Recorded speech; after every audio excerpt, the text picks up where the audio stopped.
Hello everyone, welcome to the YouTube Model Builders Thursday night general hangout. Thursday's hangouts are for the general discussion on model railroading that we all can set a topic to discuss for the night.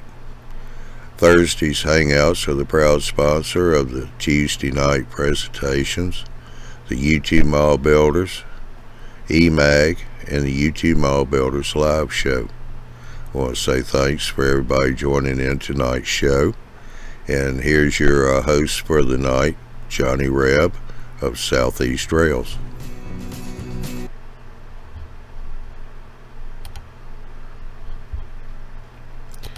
Hello everybody. Welcome to Johnny's Model Train Talk Live. Let's see, we got John, Marcus, Brian, Bruce, Dave's, Hobbies. Hope y'all doing well. Who we got on the chat here so far? We got Lloyd, we got Josh, and we got Andy. How y'all doing tonight? Here comes Mr. Keith. No complaints. Cabana Bob.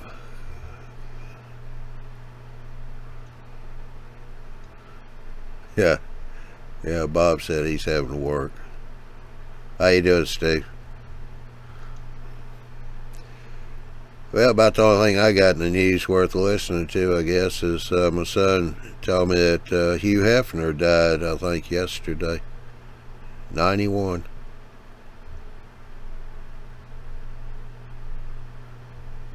Yeah, pretty good for that fella, though. Yeah. I don't know, maybe there's something to being a playboy. Keeps you alive longer.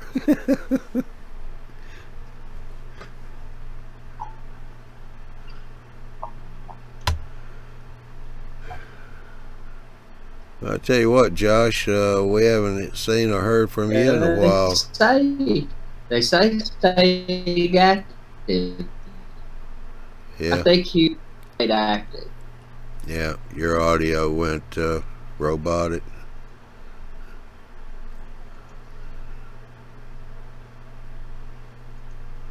Yeah. He did go robotic. So what you been up to, Josh? We haven't seen or heard from you in a while. You got anything done on the layout or anything? Somewhat. I'm mostly concentrating with my rail painting stuff, and I entered in a contest, and I've been editing a video to upload on YouTube for it, though I kind of got a little annoyed with the video and the quality of this room. But sometimes if you, it'll make it like, just because the video echoing and different stuff, it can cause problems in my videos. Yeah. Of this room. Because of that, I was getting a little frustrated with the video, with entering the contest and everything. I did a live video a couple days ago, and then of the whole session, and then he came back and he actually updated his rules for the contest. No live videos are allowed in the contest. I had to edit a video, so that made different stuff. Other than that, I've worked on some coupling magnets that I'm going to be installing. I'm going to be ripping up this track right here, this track back here. I don't know if actually I should angle the camera so you guys can see that. I'm about ready to. There hasn't been much progress, so I'm about ready to rip up this track and start putting the tortoise in and the uncoupling magnets for this area. The control panel's already built, the tortoise is already pre-assembled, and the magnets are already ready to go. Just gotta get the track up, cut a hole for it, install it, and wire it up, and put a power source to it. Did you build the magnets? Yep. I thought you did. I'll go get one. Let me go to the workshop. I bet the basement, concrete walls are just not good for sound, but the roof is the biggest thing, probably. If you covered the roof in something, carpet or something, you'd probably have decent sound. Probably You like ceiling it? tile. You could probably glue up there. Yep, just something like that. I thought you were laughing at me if my audio was that, No. you know, robotic. Yeah, ceiling tiles, Silatex ceiling tiles, just something to kill some reflex sound would do it. It looks like a shotgun shell or something. Are you sure that's a magnet? That's a magnet. It's this is a sewing spindle. And then there's a dowel rod in it, and then below, and then after that is a big roll of I think it's 24 gauge or something. I forget what it was though. The magnet wire that's rolled around this. Yeah. It's Probably 30 gauge. Pretty small, probably. yeah. Could be. I mean, could be any size, really. Yeah. That's it. That's cool that you built up yourself. That's original.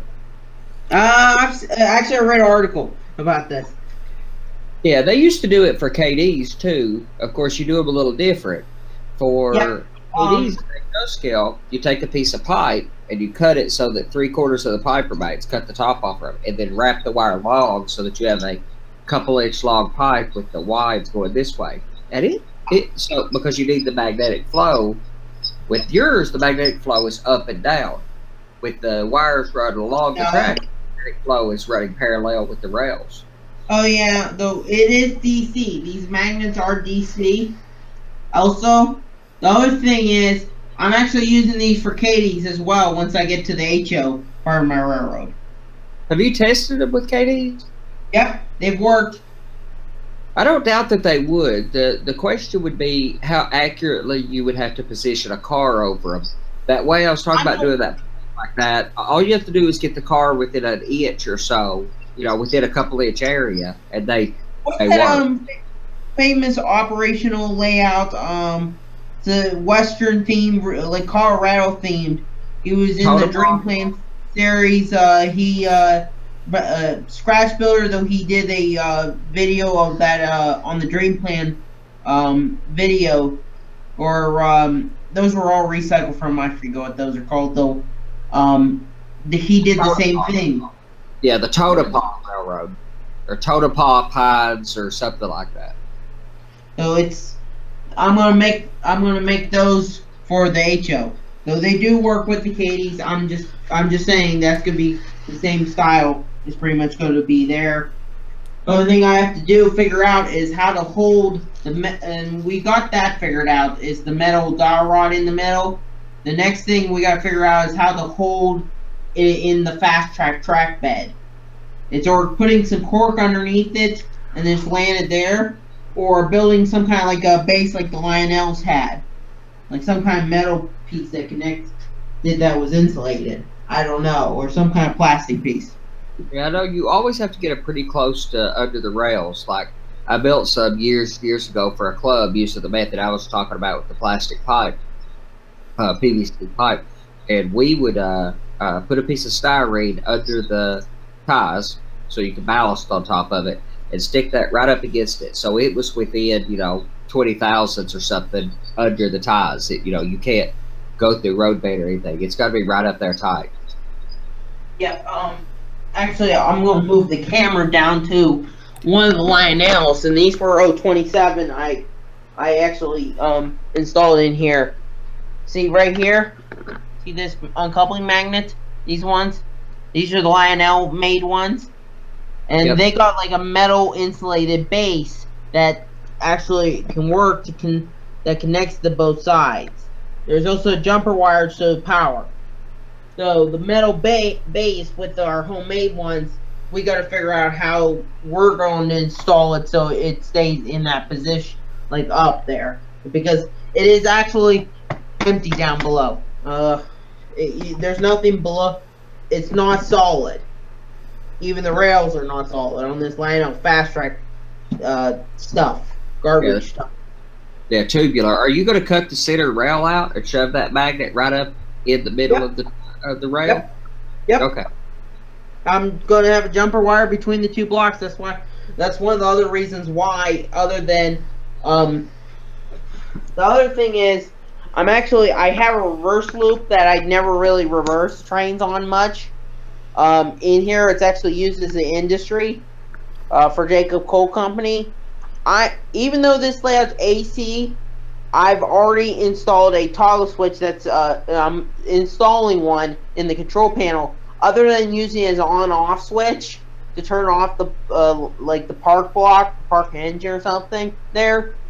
The other thing is I'm actually installed it like a DC reverse switch. So if I do run DC power, I can reverse the polarity in there as a precaution. But if you went DC, would you go DCC system? Yeah. Yes, I would.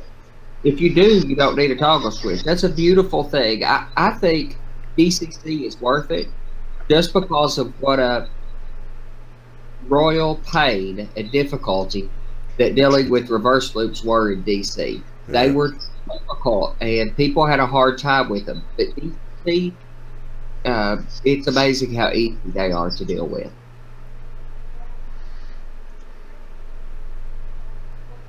Well, we got a question here from Stu. And Stu's asking, what is the part number of the very small LED grain of wheat size? And do you guys have a main supplier that you can recommend? I would never go with wheat nowadays. I would buy LED. Just search up eBay in the size and just installing an LED instead of wheat ball. All probably. Then it won't burn out as much. If you don't install a capacitor. Now there is a cosmetic benefit in some cases to gray wheat bulbs, but I even though I'm picky about the look, I always favor on the side of LEDs because of the trouble and the life expectancy. And the LED 0402 is the little bitty sucker. It's 4 millimeters by 2 millimeters. 0604s, 0603s, I'm sorry, 0603s and 0804s are the couple common sizes. And I will find this website for you. It's like a luminary or something that a lot of them have. It's a model railroad supplier for lighting and circuitry, etc. Yeah, he was saying the grain of wheat sized LED. I suspected I thought that's what I heard you say too. Yeah. The 0402 is the smallest ones, and I just about use them exclusively. I've got some of the 0603s and 0804s, not necessarily because I need that small of a size all the time, but because they put out so much light already that I already have to dim them so dramatically to get realistic effects. You know, if you're lighting an entire factory or something, then the 0804s are probably more applicable. But I just about exclusively go with 0804 or 0402s. Yeah. The other thing is, I would recommend also get pre-wired LEDs, not non-pre-wired LEDs. If that's my recommendatory, is that if you bought LEDs, get it pre-wired. Instead of no question, I can solder with the best satellites that were going into orbit under nitrogen for the military. Very qualified as a solderer or whatever. I'm decent with it, and soldering SMD or surface mount device LED is by the heart, and they're just not expensive. eBay, I bought 50 for like $32 or something on eBay. Something in that neighborhood, but you could buy, for about $1 a piece, something in that $1 a piece neighborhood. Yeah. If you, the other thing is those signals from eBay. When you order them, just the plain old, just go out and buy it. Don't make worth it. It's not worth it trying to put those LEDs together for those signals. Just buy the pre-wired LED signals and just rewire them. So far, I've found. Though I'm using them for control panel mounted ones. And it might be easier, depending on the wire size, it might be easier to go with a different size. And there are...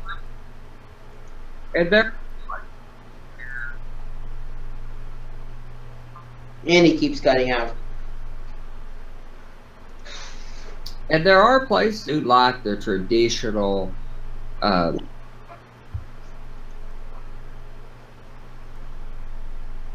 spot. Yeah, Andy, your audio. That I do like the traditional 3-millimeter. Alright, I tell you what, while Andy's saying about his audio, because they lost power today and messed up a lot of the computer systems around town and all, but turns out Dwight has gone back over to Boston after just getting finished with his globe hopping in Europe. He said he's going to go over to where Mark works and harass him at work. So, yeah, have fun there, Dwight. Hey, So, Ralph, how you doing? We got open spots here on the panel if you want to come in.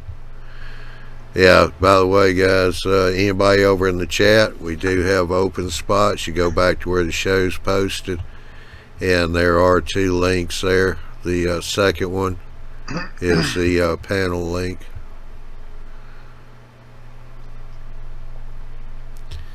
We got 4 in here, so we can do 4 more, 3 more. 3 more people can get in. So what you been up to, Lord? Getting my suitcase ready. Yeah. No, I've what have I done? Painted some tracks. Did some wiring. I should be doing a video pretty soon of where I'm up to, where I'm at. Yeah. Okay. How you doing, Chris? I'm doing good, Johnny. How are you? The Bob. He ain't come in on my side yet. There he is. Alright, so you've been doing some track painting and...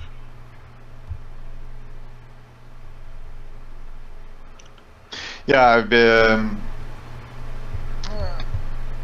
Somebody was telling me that just go ahead, use camouflage paint from Krylon and just spray the tracks, and that's what I did. And but like you said, like all my tracks are wired, even the turnouts, so really the points doesn't really matter. Yeah. So I did it, I tested everything, and yeah, everything works perfect. And it's much easier than doing it with a airbrush. The camouflage paints from Rust-Oleum. And you just scrape the track off. Yep. The only problem is the only mistake I did is I sprayed the tracks, went up for supper and came back. It was already very dry, so I just needed more arm strength to remove all that paint. So I was using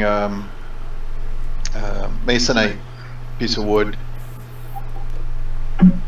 Works great if you soak the masonite in lacquer thinner. Yeah, that's what I did. Sorry. But Well, when it's dry, very dry, just demands a little bit more work. I must be buying a different brand of the Rust-Oleum camouflage brown, because when I spray this track after it's been washed, I build turnouts with. See, if I just touch it, the paint falls off. And how you doing, Marty? Down in Australia. Sorry, Ralph. It's Krylon. Yeah, but that's what I use. Krylon is a plastic. That's why you had trouble getting it off. It's what? It's a plastic. You mean the paint is a plastic? Yeah. Okay. So That's what did you use? camouflage by Okay. Rust-Oleum. Okay.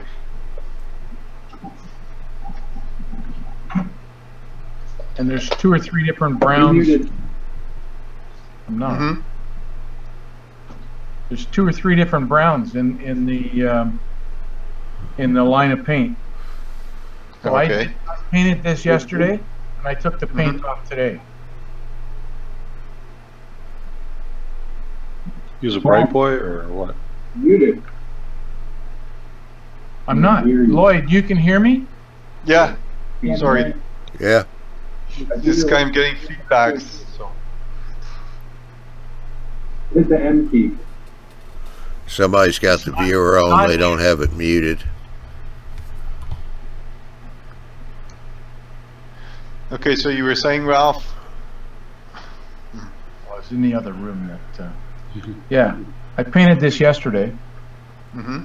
and I took the paint off today with a piece of masonite, like we said. Mm-hmm. And paint came off. All I did was let the paint go on the rails, and evaporates quickly. Then you dip the masonite back in the lacquer thinner, and then you just come back and scrub it. Comes right off. Okay, but you don't really. What do? You just soak that piece of masonite, or? Yep. Yep. Okay, so it doesn't drip and remove the rest of the paint on the side of the rails? Doesn't matter if it drips. It's not going to take it off because you're not rubbing it. Okay. Just give the pipe a little time to set up before you go fondle the sides of the rail. Didn't catch a word. Not a word. Your audio was just. Yeah, Andy's had power issues today there in town. It's got the computer systems kind of messed up. And he's still running one-legged there at work. Get back home, Andy. Gotta go back home. The only thing I had problems with, this is the masonite. I had to keep scraping the build-up paint off in order for it to work well. Otherwise, you're just smearing it around. That's right. So I did cut a lot of small pieces of masonite. So to get ready for that. Yeah, John D. Said he uses Rust-Oleum flat brown 214085.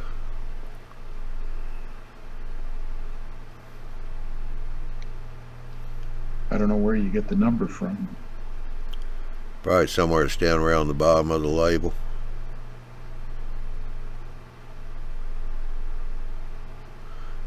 $214,085. Nope, it's not on here. Yeah, it's probably on their website though. Is that the one that you've used? He uses Rust-Oleum flat brown. That's what this. Oh, all right. I know which one he uses. That's camouflage you got.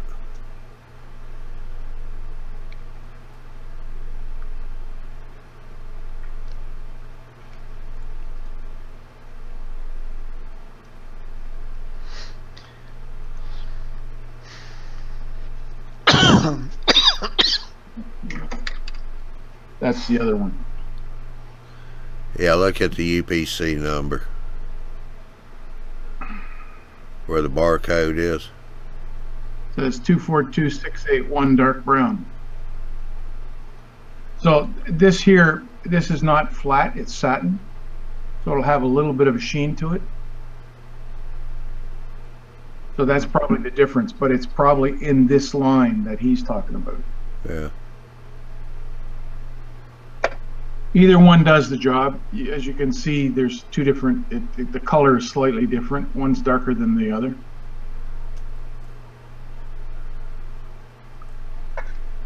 And he's right, it is easy to clean off the track.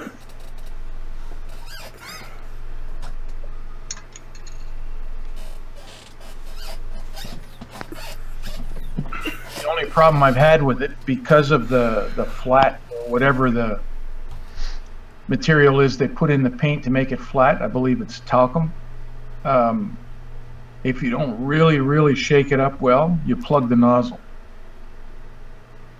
I've had to take the nozzle out of both of those cans and soak it in lacquer thinner to clean it out. Okay, that's what I got to do on one of mine. You may even have to take the white spout, or the white part of the nozzle out. This part here, you can pop it out with a blade. But once you take that off, you get a piece of wire to clean the inside, or a toothpick. Mm-hmm. And what I did is I took some electrical lamp, the cord from an electrical lamp, and I got a really fine strand of wire, and I stuck that down inside the opening of the nozzle in the white part. Okay. And it worked. But after letting it sit for about an hour. Yeah, Gino Rails 321 says been using the flat brown, then going over with rust color. Dry when dry, comes off with a good old bright boy. Yeah, it would. Yep. And Cool Tropolis says just hold the can upside down and spray it. When you're done, it will clean out the tip. But if you set it down while you're spraying, let it sit there a while, it's going to dry out. Yeah, but right in the middle of spraying, it stops. So it's not that it was upside, because I do that. I spray upside down to clean the nozzle before I put them away.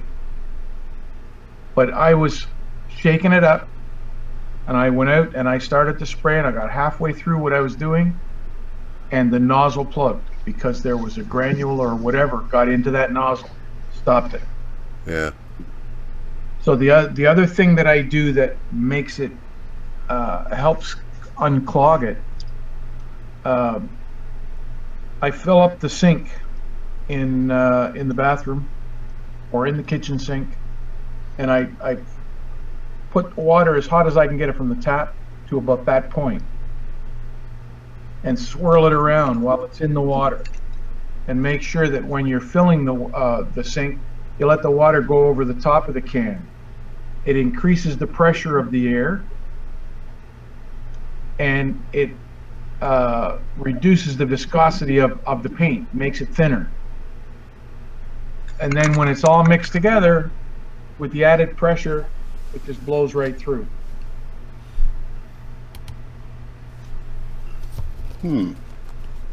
Neat trick. Works every time. It works especially well for dull coat. Dull coat in a rattle can.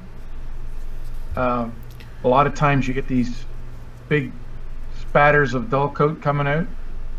If you want it to atomize finer, do that with the hot water, but nothing hotter than what comes out of the tap. Yeah, or otherwise you're going to have a rocket in the sink. And maybe in your face. Yeah.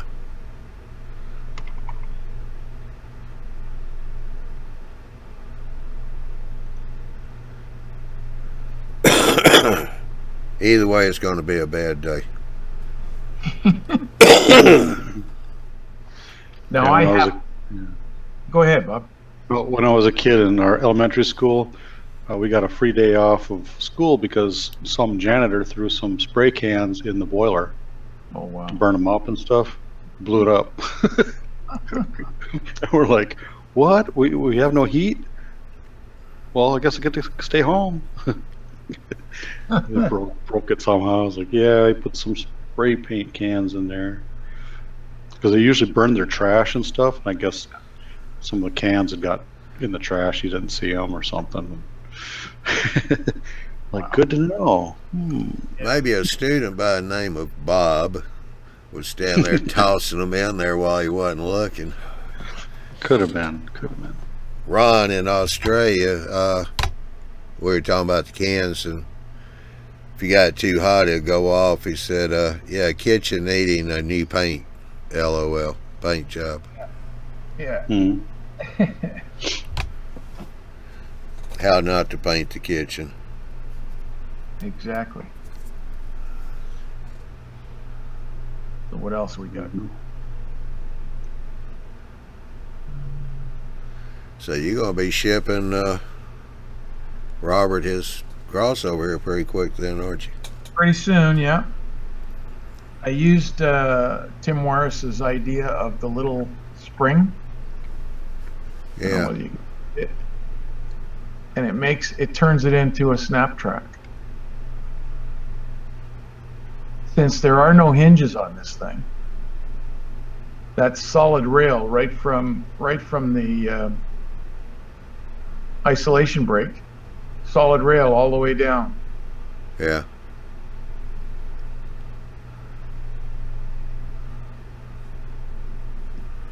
Yeah, and he's got that video on his website too, how he makes that spring. Yeah, it's on YouTube as well. Yeah. So he got what, 2 bends in it? Or 3? 3. The first one is to about 30 degrees. Yeah. Yeah, how can I show you? Nah. Okay. There you go. So first one is about 30 degrees, and then there's 2 legs that bend down. Now they've been cut off on this one, but if you cut the wire long enough, you can work with it. You line up the holes and then fit it in, and if it doesn't fit, you adjust that bend, fit it in the hole, and it works beautifully. All right. Now, what wire are you using? That's 30 thou. Piano wire? Yes. It's the one that they recommend you replace the tortoise wires with if you're going through a lot of styrofoam. Yeah. Because it has more spring to it, or more strength to it. Yeah, it doesn't spring as easy. Right. Mm-hmm. According to Tim, it works in any scale.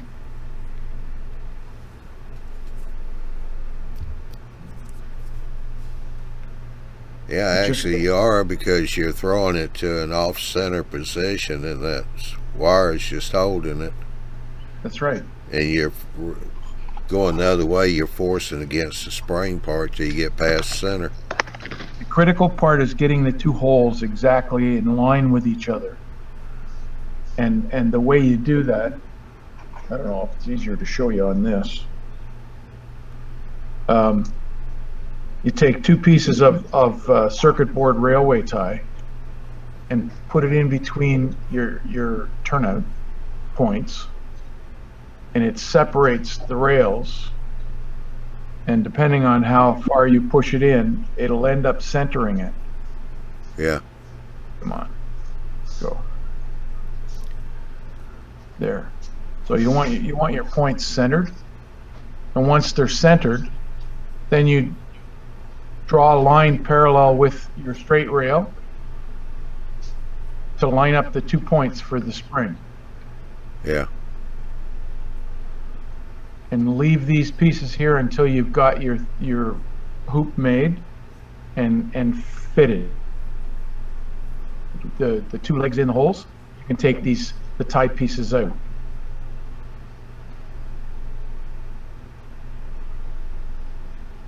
That sits pretty flat on there too once you get it in there right.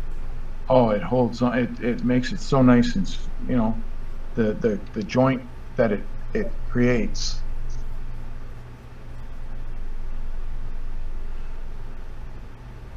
But I mean, the wire itself is pretty flat on the ties, right? Yep. And you can adjust the angle. Yeah, a little bit out of frame. Yeah, there you go. Yeah.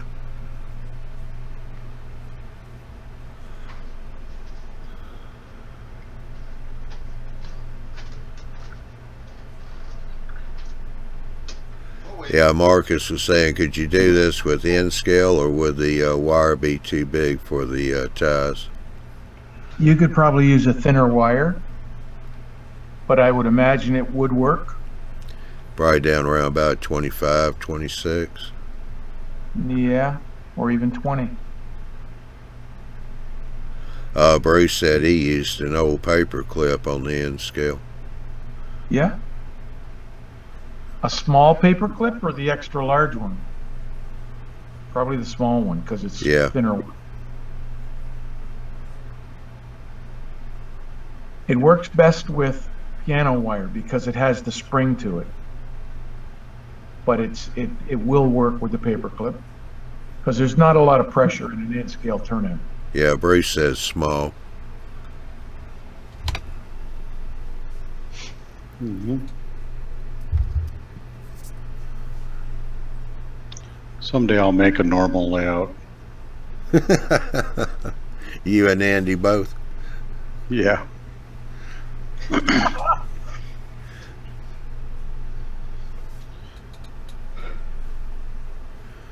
But some days not coming very fast. Oh, it will. How's your helix coming? Oh, the helix is working and up. It's just the scenery part is going a little slow right now. A lot of distractions this past couple months. So Life is getting in the way. yeah, pretty much.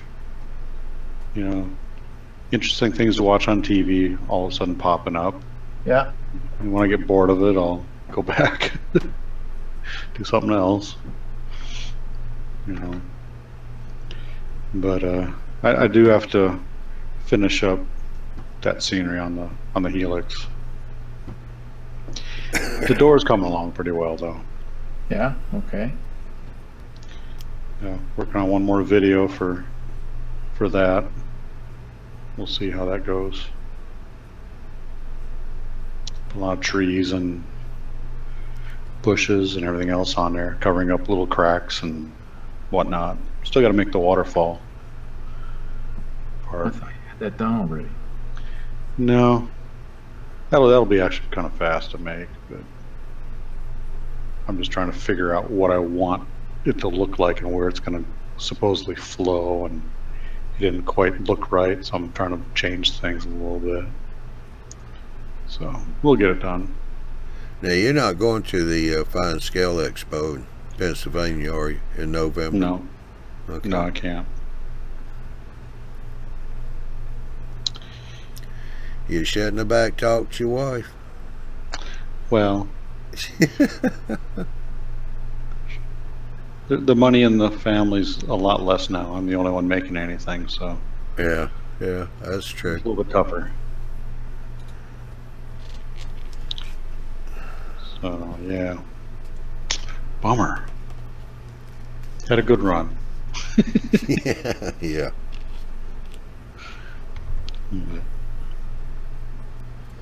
Time to tighten the belt again. Mm-hmm. Yeah, they end up delivering pizzas for Domino's or something. Who knows? But only on the weekends.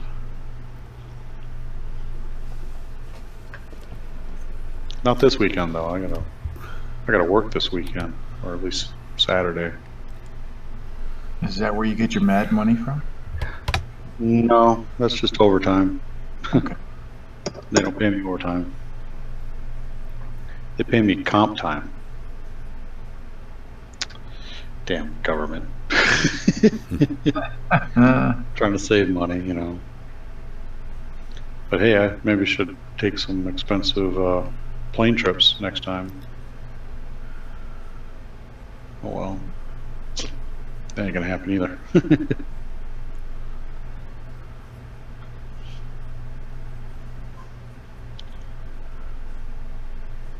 Yeah, I got a big software upgrade tomorrow through Saturday. Yeah, those are usually a lot of fun. Yeah. And I'm not sure how long this one's going to take because it's one of those major conversion kind of things. So we'll see. Yeah.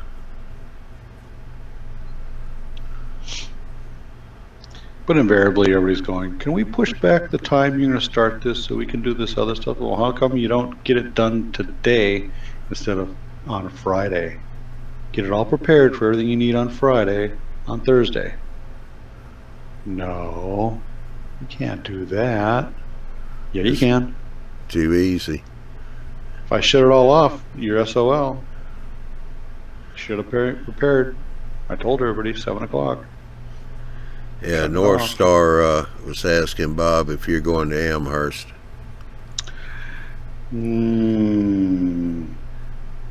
Not yet. I'm going to Milwaukee, as always.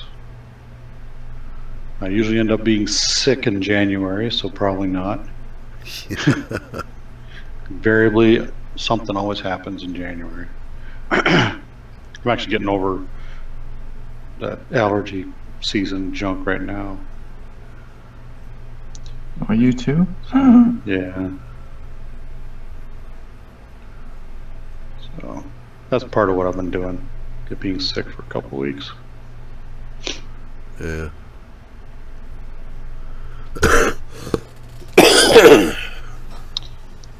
Did a couple reviews, or a review, I think. About to do another one. Couple how-to videos.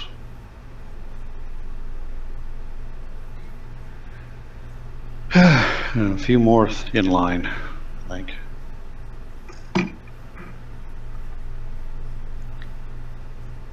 Still promised to put a video together on how to put some decals on my Boeing train set that I did. That's been sitting there going, I should probably put the decals on it. Make it look normal.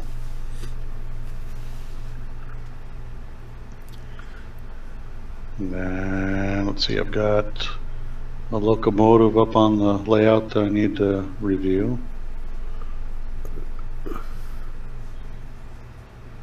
And a couple of videos of my scenery to do.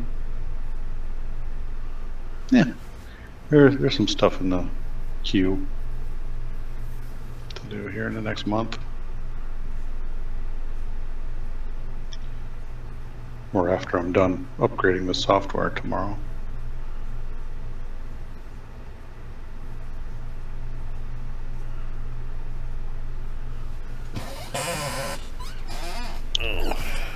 Yeah.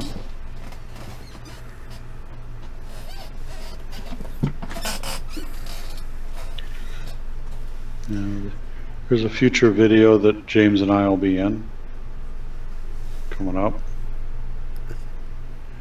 Well, a couple of them. Let me guess, scale trains? No. And scale reviews he did. Oh, okay. So he came over yesterday and did a couple of reviews. Don't know when they'll come out, but we'll see. Yeah. Yeah.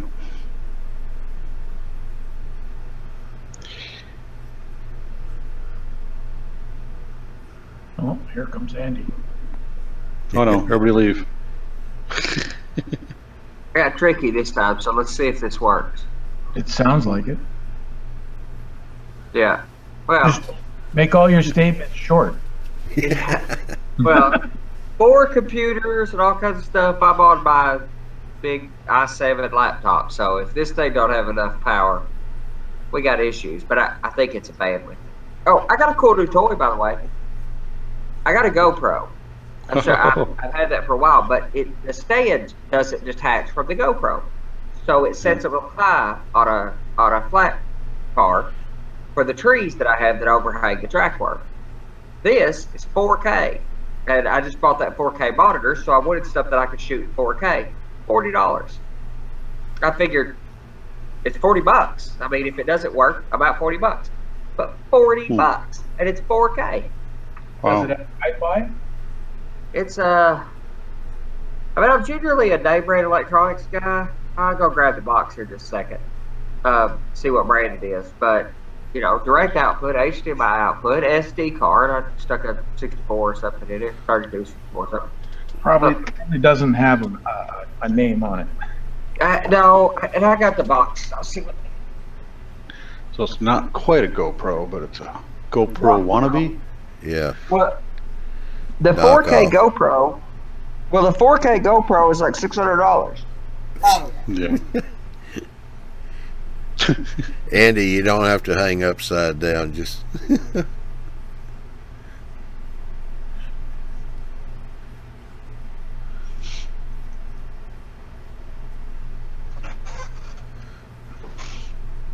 It was probably your hang upside down. we're not Did it- required. Did it come with a waterproof case? Yeah, Yes. box looks like that. It's $40, and it does 4K at 30 frames a second. That's the same identical camera. Where'd you get that at? China. Yeah. I mean, I That's- figured $40. What's the thing? But I actually got what's the cost? But it was on a site. Some YouTuber was talking about it that I follow that vlogs, and he was saying the GoPro is just not the winner. And I paid $400 for my GoPro. So, yep. So this one was 25, and this one, the Mhm, 4K, 04. is 35. Yeah, 4K with that same case. I took the waterproof case off. What I loved about it was the GoPro doesn't let you detach that little 5/4 base. Yep. This one was set right down on a flat car. I think I could shove this one around the layout. It's a little bit wide, but you may be able to stack it. Yeah. Now I don't have. Yeah, I guess I probably could. I don't have tunnels. And Yeah. you control it with your cell phone. Yep, just like the GoPro, which I love about the GoPro because I could use it for effectively live video. I've got multiple ways to do this, and I'm kind of attacking the problem from several angles. So I've got a Raspberry Zero with the camera board that I'm going to try to put in the cab of a locomotive. That's a great DIY build-it-yourself project. Do Wi-Fi. It's going to be great fun when I have internet-based operating sessions. For shooting video for YouTube or whatever, and I've been trying to do an update video on my layout for a while, but what I'm wanting is to do this thing where you start out with this little scene where the camera shows a train come along from the backside, and then you switch or cut to the camera that's being pushed along the layout. I don't like videos very well that are just 20 minutes or 10 minutes of just watching the track, you know, from the track view. It's dry to me. So cutting in and out scenes from the aisle, watching the train go by, back and forth with scenes from the trackside view with maybe some dialogue as you talk over it, that makes a better video probably. Marty put in up here, was that Wang Hung Low Electronics? I'm sure it was. I'm sure it is. Juan hung low. Something like that. I think he makes all this stuff. Probably made the same place that GoPro's made, honestly. But I would have never just spent $40 on some off-brand of something. But I'd seen somebody review it on YouTube, and they said GoPro has lost the edge. For $40, you could get the same thing. And I was wanting to buy the 4K GoPro. So.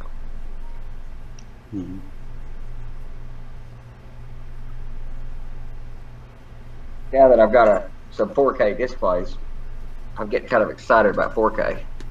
It took me a little while to warm up to 4K. Yeah, Marty said he got the Hero 4 Silver for $220 US last year. I think I have the Hero Black. I think it's the Hero Black. It was $3.99. So I paid $3.99 for it, plus tax. And I bought some accessories.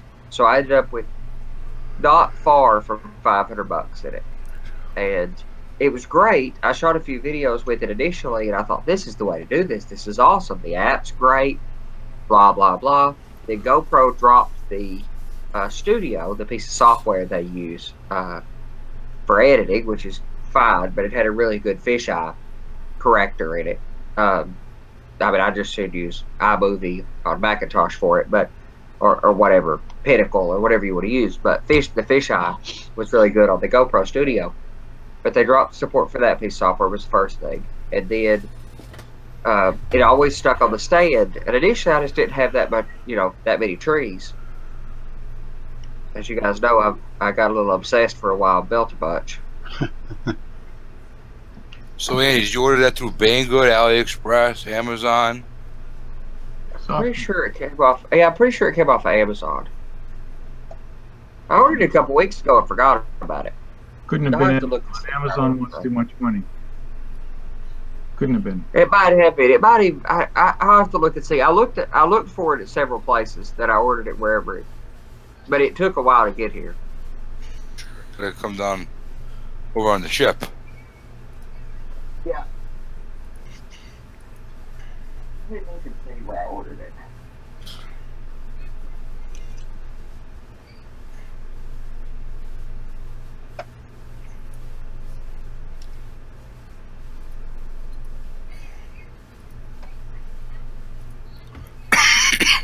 Oh, they're getting smart now. Not so cheap.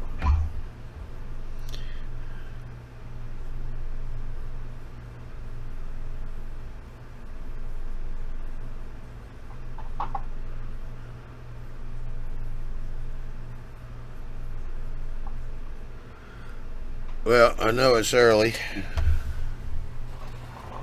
but give you a heads up, since a lot of us are going to the Fine Scale Expo in November up in Altoona, PA. I will be airing the Arduino show on Wednesday, but there'll be no Thursday show. I'm going to have to cancel that because I'll be in PA. First time in a little over 3 years, so. It's really hard to host a show at 80 miles an hour, isn't it? Yeah. Mm-hmm. Yeah, because as soon as that Arduino show's over, I'll be walking out the door. Yeah, it's going to be about a 12-hour drive for me. Yep. It'll be about I don't know, 14, 15-hour drive to Pittsburgh. Yeah.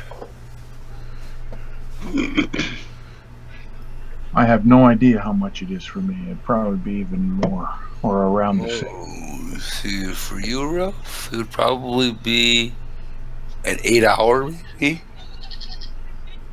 maybe more. Yeah, I think so. How long is it from you from Binghamton? From where?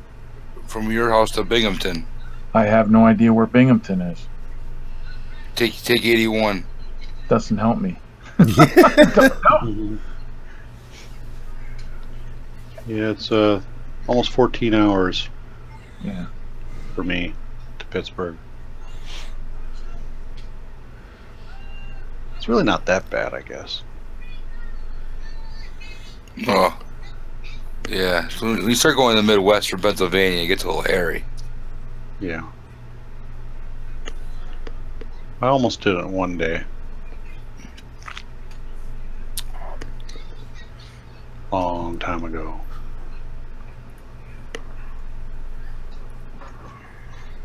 It's almost like driving to Upper Michigan like I did in February. That's 12 hours for me. That's at the far edge of what I am willing to try to tough out in one day. I used to drive from Tennessee to Albuquerque. That was 22 hours straight through, and it wasn't even that big a deal to do it. Alright, now y'all know how I am about some of these names and all, but let's see. David Knight put up here, Chris, is PRUVEEO. It's a DV200 waterproof sports action camera with Wi-Fi, 4K, on Amazon, $39.99.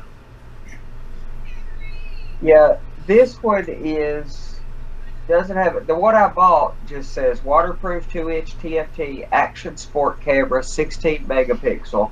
It was $52, but it comes with like 10 different mounts. I don't know if I care about that. Waterproof case, I know I don't care about that. But it had the best. I looked at a bunch of them. Because like I said, I'm not a bit. Normally, generic electronics are not generally very good. So I looked at a bunch of them, but the reviews were really good for this one. So any of those that you look at that are knockoffs, you got to seriously look at the reviews on. I mean, a GoPro is a known quantity. It's a lot of money, but you absolutely know what you're getting. Yeah, Marty, he made the comment he had to leave. Today's the day he's supposed to be washing the boss's car. But he said it's only 9,321 miles from here, meaning Australia. He said if he started walking now, he's hoping to be there by Christmas, which will be a month after the show. Yeah, but he never make it. Hey, you can't get out of Australia for the sharks and alligators. Right. It's like a mission. It's like an impossible mission. Unless you can walk on water. Yeah, he's got those float shoes. Oh, he's one of those guys.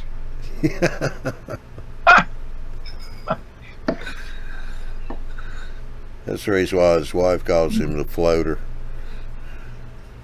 I don't think that's their reason, but yeah. Right, right. Yeah. Thank you, That's Andy. a single reason. I seen somebody somewhere, Discovery Channel said that some guy had kayaked across the Pacific Ocean in a kayak. Yeah. I'm not exactly sure what mental disorder would cause someone to do something like that, but Okay, going all the way to Altoona is 15 hours. it's Straight. basically Altoona anyway, right? I mean, it's just Yeah. Yeah. Yeah. It's past Pittsburgh. Yeah. Yeah, it kind of confused me at first when we started talking about this because everybody's talking about how far Altoona was, and I got thinking about it. I said, I can be in Altoona in less than an hour. Then I realized they're talking about Altoona, PA, and not Altoona Lake here. So Johnny showed up at the lake. Where's the show? Where's it at? Yeah, yeah. Now that would be pretty cool. It's right short of lake. The Fine Scale show is always seems to be it seemed to be in kind of remote areas. Like last year, it was in Augusta, Maine. It's been in like Seattle, and it tends to be. It's never been. Always The Fine Scale show. Fine Scale show's never been in Seattle. Hasn't been any further than Pennsylvania. Is that right? Yeah, Pennsylvania is the furthest west it's been. Okay, as a narrow gauge convention, I was thinking of. It's always in around the Massachusetts area. Oh, okay. I was thinking of the narrow gauge convention then. Yeah, it's always been up there too far north, like up in Maine. That's a flight and a rental car and all that other stuff. And I've been wanting, since I got back into this, 3 years ago, I've been really wanting to go to the Fine Scale show. I'm really excited that it's within the range of an automobile this year. Yeah, we just got a comment from Andrew Gilmore down there in Australia. He said, hey, y'all, just letting you know that I'm still kicking. Maybe having heart surgery in October. Wow. Yeah, they had let us, somebody in there had said you dropped in on them the other day. Yeah, yesterday. Yeah. Well, glad to see you still around, doing decent. Absolutely. So Dwight says next year in Minneapolis, Marty's coming. I don't know. What's in Minneapolis next year? Not Minneapolis. Kansas City. Yeah, he's probably talking about Kansas City, the Okay. NMRA convention. That's the one Yeah. Marty's going to. Okay. That's going to be a good one as far, I think. I mean, NMRA shows of Orlando didn't get. I'm glad we ended up not all going to Orlando because it got pretty poor reviews. And the Indianapolis show was, I had a good time, but it was disappointing in sheer size. Yeah. Like the RPM shows, you expect them to be small, but they're very tailored to what you want. The NMRA show wasn't that large, and it wasn't exactly tailored to stuff that I care that much about. So there was very little that was of great interest. But the Kansas City show is going to have, you know, some of the best layouts in the country. A lot of us from the community. If nothing else, the layouts. That's the key. I don't care about the trade show part. That doesn't mean a thing to me. Yeah, Dwight's saying that it's fine scale. And Andrew said someone has to keep Andy in line when I'm not here. Yeah, well, you're going to still be here for a long time, Andrew.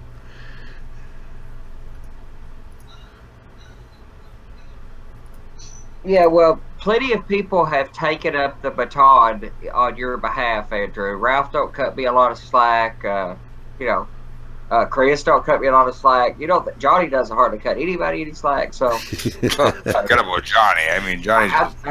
Lloyd's been on my case recently, as you know, he's taken up the baton of arguing the wood styrofoam argument with me that's been ongoing for a while. So, nobody. No, I don't. Yeah, but you're fixing to get a 2-week vacation from Lloyd, though. There is that. Yeah, you know how much did it cost us for Lloyd to go on vacation? That's the consequence of having strong opinions, like I often do, is that I'm a easy target. But I enjoy that conversation. We're all easy targets, no matter what. Yeah, Dwight's telling Andrew to have him put some Rust-Oleum on the new valve.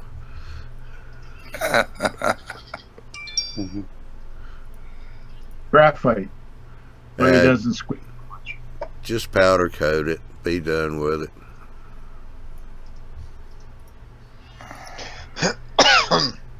The only thing I've seen coming up next year in Minneapolis is the Great Scale Model Show. I don't know what that means, but it looks like it's a lot of high rail. Yeah. They mention high rail a lot. What are the dates, real quick, Andy, on the Altoona show? I know that was around the 3, 4, 5. Yeah, November 3rd. 2, 3, 4. Look, I'll get the exact ones. I think it's 2, 3, 4. Well, November 2nd is the first day. Looking at the schedule.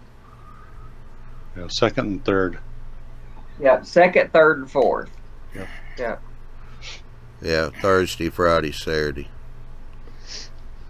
Yeah, and Friday, well, at the clinics, there's clinics running all the way through it. It's a very clinic-oriented show to some extent. But it's kind of the top dogs in the industry. You know, you've got like, you know, Doug Foscale Models, I think. You've got the Bar Mills guys. You've got, you know, anybody who's doing craftsman-oriented stuff. From the Imagine that's going to be there.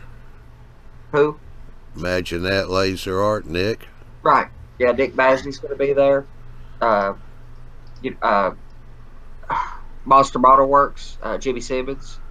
You know, anybody who's doing this higher caliber, a lot of structure-oriented stuff, super detail-oriented stuff. It's kind of like a trade show for RPM shows. RPMs are very tailored to networking, a little bit of products, and a lot of networking, like a business convention of sorts. I like All right, RPM. Andrew, we'll catch you later. Yeah, Stu said he may come up. He's only about 3 hours or so from there, maybe the 4th. So if you do come up, Stu, let us know. A bunch of us will be there. Me, Andy, Big Bill, Chris over here. We got possibly, well, Barry and Mike. They're going to be there. Yeah. Maybe Dave Lepke. I need to reach out to him and see if he's Yeah. changed his mind.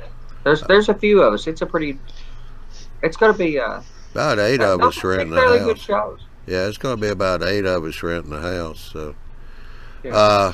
Dwight was saying he thinks that was a HON3 convention in Minneapolis. But Yeah. I love the narrow gauge conventions. I went to one years and years ago, and I'm really looking forward to the next narrow gauge convention that is within proximity. Yeah, I'd like to go to one of them too. But especially with the advent of ON30, sorry, that has grown the popularity so much by bringing the cost down. Narrow gauge modeling in the States has grown pretty dramatically, I think. Yeah, and if you watched Larry McLean's videos from the last one in Colorado this year, there was a lot of really neat, like, you know, those little dioramas that guys do, or they do the show off like Ralph does and stuff like that. There was a lot of them there that looked really cool. Yeah, it's spectacular modeling. It and the fine scale shows are that certain caliber of modelers.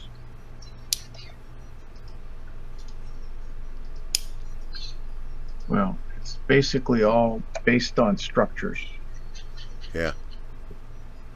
They have a Fine contest. scale is, yes. They have a contest room where you can put in your dioramas from 2 inch by 2 inch all the way up to a 3 foot square. Yeah. Because they do some pretty interesting things with like the little 2 inch by 2 inch of these little round ones that are the size of a pop can, whatever, a soda, whatever you call it in your neck of the woods. These little round ones, I'd seen some really interesting. It's amazing what you could do in a really small space, you know, and how much time you could spend on a really small thing like that. Yeah, I was looking at the pictures from last year's, and yeah, it's pretty amazing what those guys were doing. Like you said, on the 2x2s, and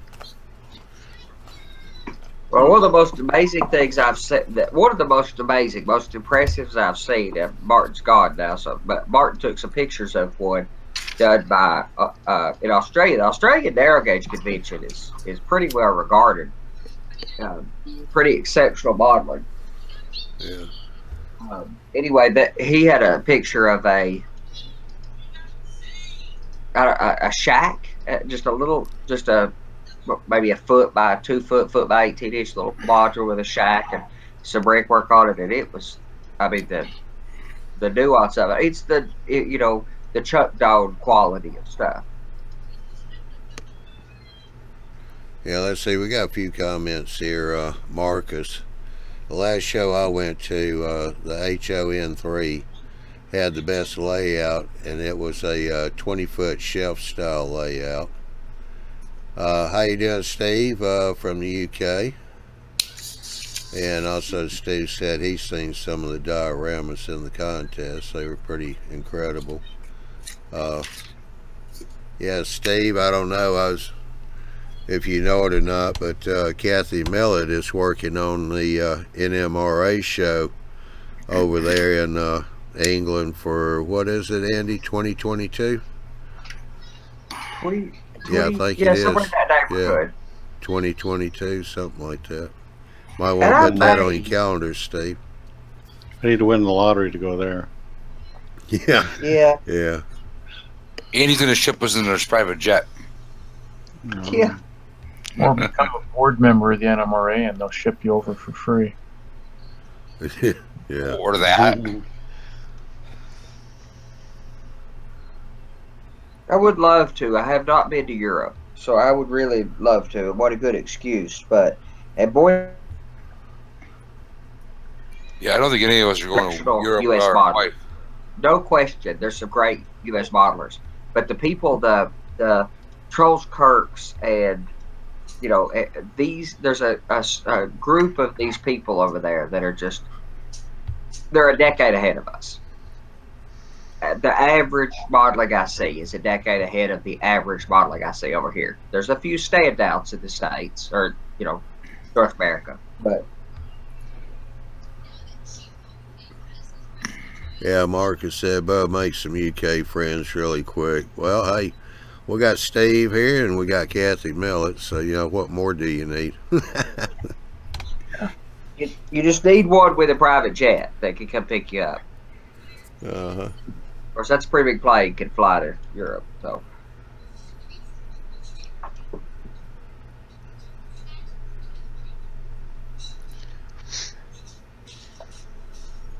All right, we got one here from Michael. Said, hey guys, I want to get a few engines and rolling stock. I keep hearing about scale trains. Just how good are they or not? As good as it gets. Depends on what you want. If you want a kit form, you can't beat the price. It's about $18. And the molded on detail is excellent. Can't hear you, Andy. Yeah. I know. I'm not a fan. There we go. They're fine. They're the Athearn. Scale trains, the quality of stuff that they put out is absolutely amazing. Oh, the museum quality, the rivet counter quality, those caliber of locomotives are as good as it gets, including brass or for any price whatsoever. The scale train stuff is the best products on the market at the rivet counter and museum quality. Oh, Yeah, hey, we got a good one here. Stu, no, wait a minute, where'd he go? Where'd he go? Yeah. Stu said I'll have to rent one of the old Stuart castles for that one, right? If we go over to England. Mhm. Yeah. You cover that part. I'll buy the sandwich meat, and we'll all be together. I'll make the bread. Here you are knocking scale trains. Scale trains for the price point is excellent. The operator I agree. operator class, they have the rivet counter, and they have museum quality, and you can't beat it. There's nobody. My first statement was, it's as good as it gets. It's the best stuff in the industry. No matter where you land at it. If you're looking for, if you're satisfied with the molded on grab irons and stuff, like most people are, whatever, no problem. If you're satisfied with that, it's better than AccuRail, but at a similar detail level. But if you care more about the detail, Thing is, if you're going to ask questions like that, you don't ask Andy. Scale trains is as good as it gets. I have nothing but good stuff to say about them. I just can't deal with the molded on grab irons. All right, well, I tell you what, we done took care of the rolling stock. He wants to know about the engines. So what do you say, Bob? Well, I do like them, of course, but I've only gotten N scale. So I've only gotten one engine so far, and that Big Blow is pretty good. They did have a couple issues on mine. They put the wrong length screw in the coupler box, but that was easily remedied. But other than that, it runs pretty good, pulls good, sounds great, and it wasn't as expensive as getting a brass one. Right. That didn't have any sound. Right. So it requires a lot of work to get right. What was the locomotive you did a video on recently that had the light bleed problem? Oh, that was BLI's AC 6000. And I think Broadway is slightly overhyped. I like Broadway stuff. Yeah. I think it's great stuff. But so far, I've got a couple Broadway locomotives, Broadway Limited locomotives, and they both require a little work. Yeah, that was about all I really had to do was, put a piece of tape in there and paint the hole closed, but that was about it. You probably needed to paint the handrails, as someone pointed out. They're supposed to be white instead of gray. But, other than that, probably a little more expensive than I thought I was going to pay, but, you got a lot of sounds in it. A little more animation. I guess you're paying for that extra ESU or whatever it is, a Paragon soundboard. I don't love those. I don't hate them. There's plenty worse on the market, but one of the things I'm going to do to my Broadways is rip the decoders out and put ESUs in them. And if you pay $500, MSRP $600 for a locomotive, you shouldn't have to go drop 120 on a decoder. That just shouldn't be the case, because there's plenty of locomotives out there that you don't have to do that to. Yeah.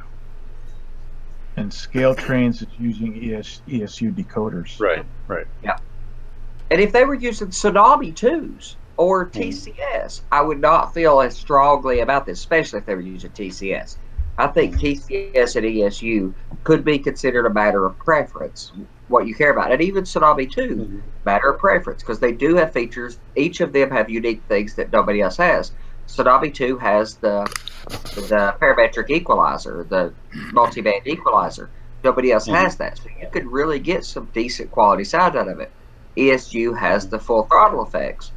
TCS has some of the best steam sounds on the planet. So it gets to a matter of preference when you're talking about these top end decoders.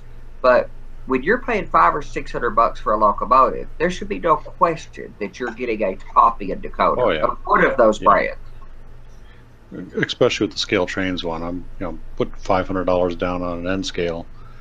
I want it to sound good. Want it to look right.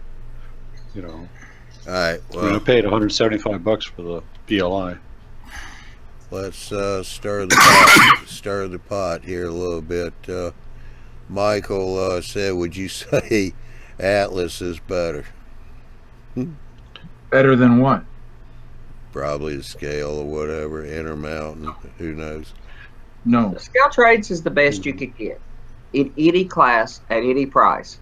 If they in each of their categories, their $18 kit belt box car is the best of kits that have molded on details. Their museum quality rivet counters, there's an operation series, then a rivet counter, then a museum quality going up in quality scales. If you get up into even the operator series, but if you get up into the rivet counter or the museum quality, the quality, the electronics, the mechanisms and motors, from what I've seen of it, is as good as it gets, including multi-$1,000 brass. Now, there are locomotives that are similar in quality, and I think Cato has been the gold standard for 30 years probably. And so the Atlas locomotives with Cato engines, Cato motors, they're great, but they're not Scale Trains. Right. And it all depends on what scale you're talking about, HO or N, and there may be a better company for N scale versus the HO side of it. So far I've seen, I've got a few Atlas ones. In fact, I got a kind of a new Atlas one I need to look at. I didn't buy it. I was given it to try out and maybe keep, who knows. But if it's great, it's great. I'll be happy with it. But I don't normally go out and buy Atlas, because I got to put some weird ass decoder in there that I may have to wire something up, and it's not a drop-in decoder. It's not as easy as Cato to put in there. So in HO scale, there's decoders for Atlas for HO scale. Yeah.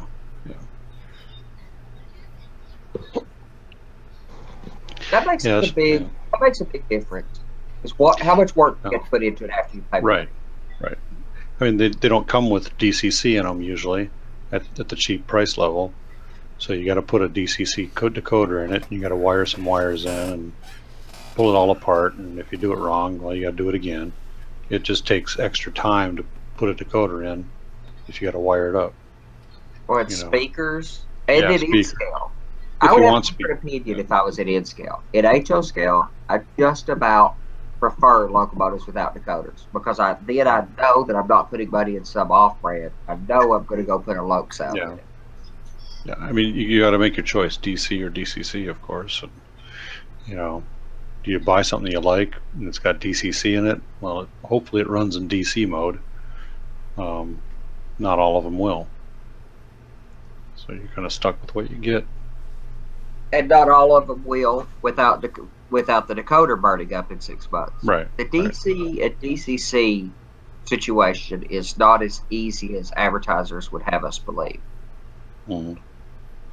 Yeah, now Marcus, yeah, he's got a comment up here.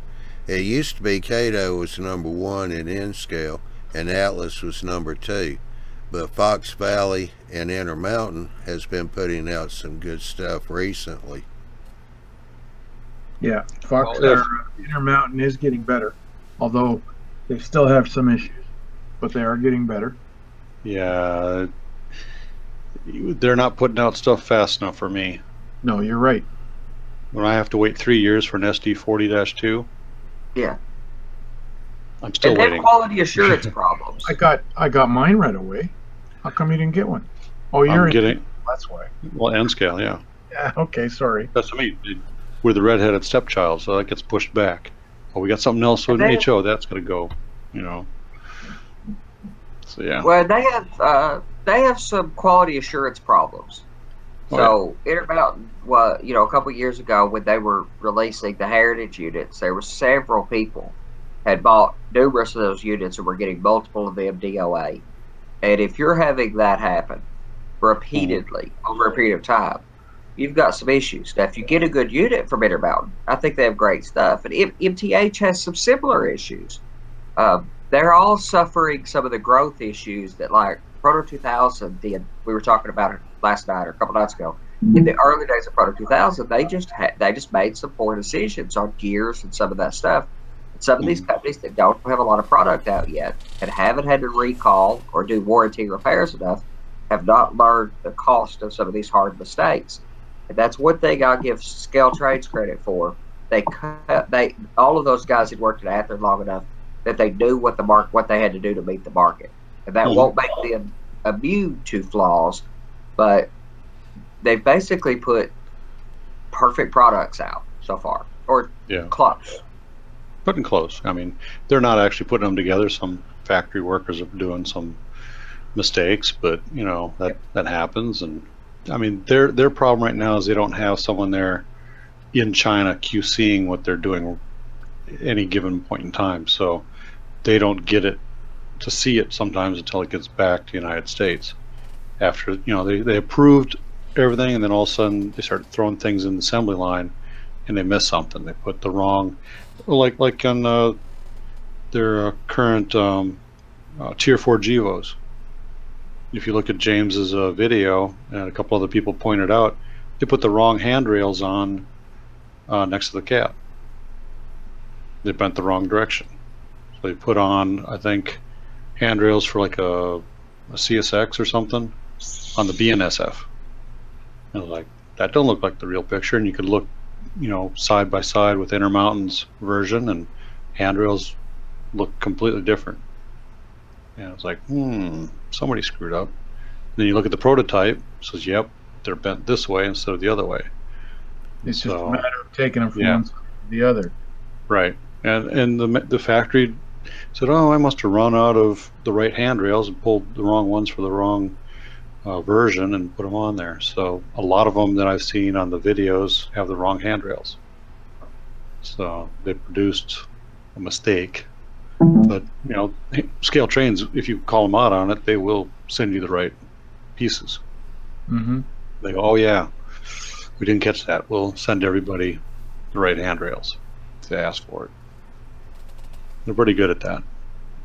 And I think they're going to have a hard time not going through the same process that every other company does that you're going to have growing pains.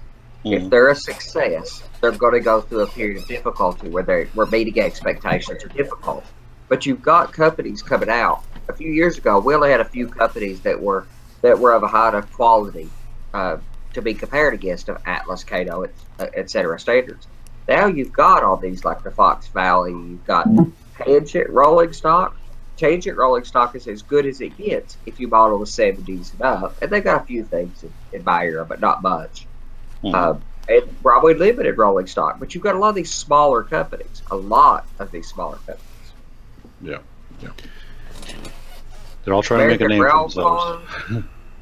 American Railcar Corporation or something like that. They're the ones who make the little air hoses, the rubber air hoses that connect magnetically that I love. They've got some just first class rolling stock. Yeah, but they sell everybody's rolling stock. Yeah, they make some of their own stuff though.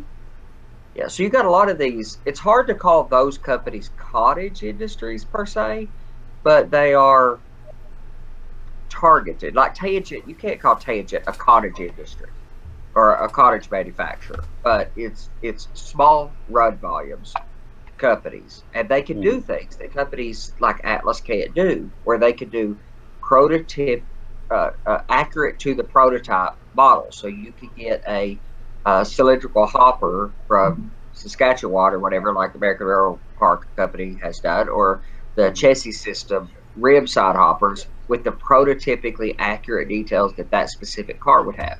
That was not possible when you have high run volumes like Atherd and AccuRail and those kind of companies do. You just can't do it.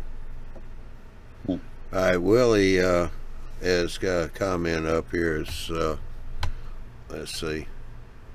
It is great to see that the manufacturers are putting out high quality products and putting the effort into detail to make our mall more realistic.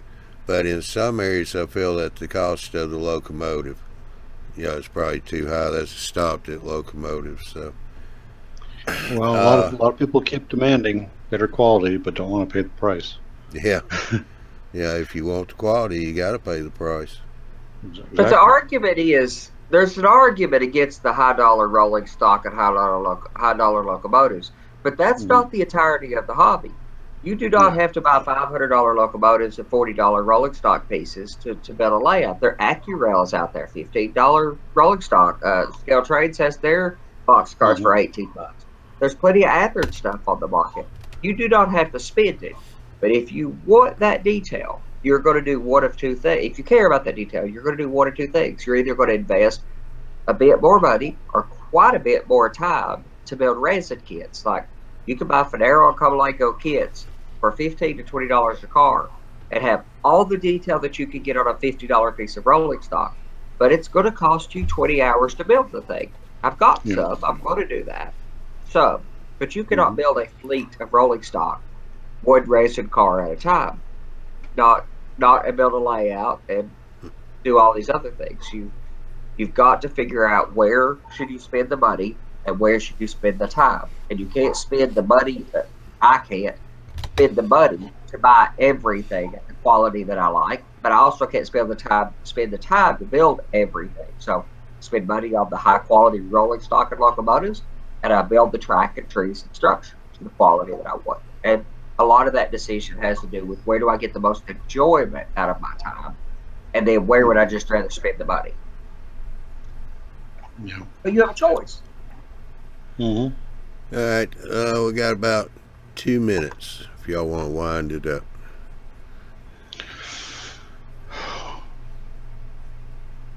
Go. Now everybody shuts up.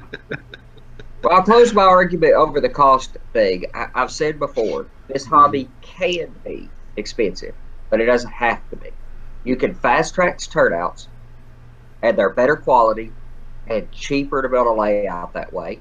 You can make all kinds of decisions about how to build a layout very economically. I've got a few $100 in my entire layout, cutting rolling stock, and structures, and all that. I've built my layout in one of the most economical ways that I could think to do it. You could build it. I built my own DCC system. It costs $15 for DCC. And you can buy throttles for $30 if you want to use cheap Android phones or whatever, or use the phone you've got. But I spent the time to do those things. And I built trees out of natural parts, and these natural scenery materials. So a person could build a layout extremely economically these days. So I would say that the hobby has not necessarily got more expensive, but it's got more choices than it ever had before. You can build a layout very economically if you make the choices toward economy, and still end up with good quality too if you spend the time. You can also build a layout where you spend a lot of money, but you have the choice. You're not forced to, you get to. Yeah, yeah. Alrighty. Well, I'll tell you what, we're going to wind this up with Ron's Trains In things. He said, hey guys, sorry I couldn't join y'all tonight. Going to be out a couple of weeks in Houston helping with the cleanup after Harvey. So That's good for awesome. you. That's awesome, Ron. I applaud you. Then you can swim out to Puerto Rico. But here they needed some too. Desperately. Yeah, Yeah. they're going to need a lot out there. They need to clean up the bay so they can get ships in and stuff and drop off supplies. And open up the airport and fly them in. Yeah. Bring back the old World War II, cargo plane shipments to keep Berlin alive. Do that in Yeah. Puerto Rico. I was listening to the news tonight. It's not so much a problem on getting the stuff in.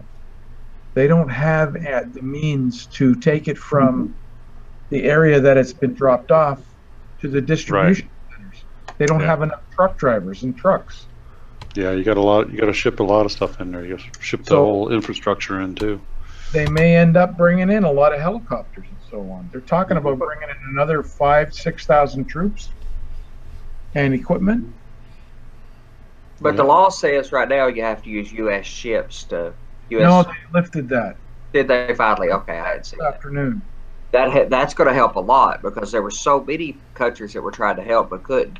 So I mean, I applaud anybody who I would give anything if I could take the time away and go commit some effort to help the people because we have a Frida-like situation across Florida and Texas and Puerto Rico, the Dominican Republic, and just what an onslaught. Yeah. Royal Bad hurricane season. Yeah, Royal Caribbean was in there this today, and they were taking people out that wanted to go, and they brought in supplies as well. And I'm assuming that they were not charging to take people out, so they canceled their cruises to do this. Mind you, what's left down there to cruise? Yeah. Well, my wife's been wanting to take a cruise for a while. That's what I need to tell her is I got us a cruise. We just got to work for it on the other side. Yeah, that's and that going wouldn't over. be such a bad experience either. You know? You get a free cruise, but surprise, surprise, surprise. Yeah. Alrighty. Well, it doesn't hit the transition button, so. Well, it's another good show. I appreciate everybody coming in. Appreciate everybody over in the chat and you guys here on the panel. Glad to see Andy finally found a computer there in the office that works somewhat better. He took advantage of it too. So. Yeah. But anyway, you want to go to YouTubeMobileBuilders.com. There you can check the schedules for the Tuesday and Wednesday shows. Those are at 8 o'clock Central, 9 o'clock Eastern time. The Thursday and the Saturday once a month show are at 9 o'clock Central, 10 o'clock Eastern time. And let's get the book out real quick because we're going to have a show here pretty quick in October. Alrighty, we have got October the 4th. It's going to be the Arduino show. So we got what, another week? A little less than a week coming up. That's next week, October the 4th. And October the 10th is going to be the Fine Scale show. And Andy's over going, what? October 21 is going to be your live show with Big Bill and Barry. And I'll tell you what, October the 24th, I have been in communications with someone, and right now I'm going to leave it as a mystery as to who's going to be October the 24th. But I can tell you, he's an interesting fella. And it's going to be a good show. And like always, it's going to be free. Yeah, anyway, free. I like free. Yeah. We do have the complete schedule up on the website, YouTubeModelBuilders.com. And if you did happen to miss the show because you was at work or out on the road, that's not a problem because we do record these shows. They are on YouTube at YouTube Model Builders. We do have playlist for the shows. I'm still learning about social media stuff, but I was thinking the other night about breaking these shows down into a more detailed list rather than having a group for Tuesday and Wednesday, but break them into their own individual playlist.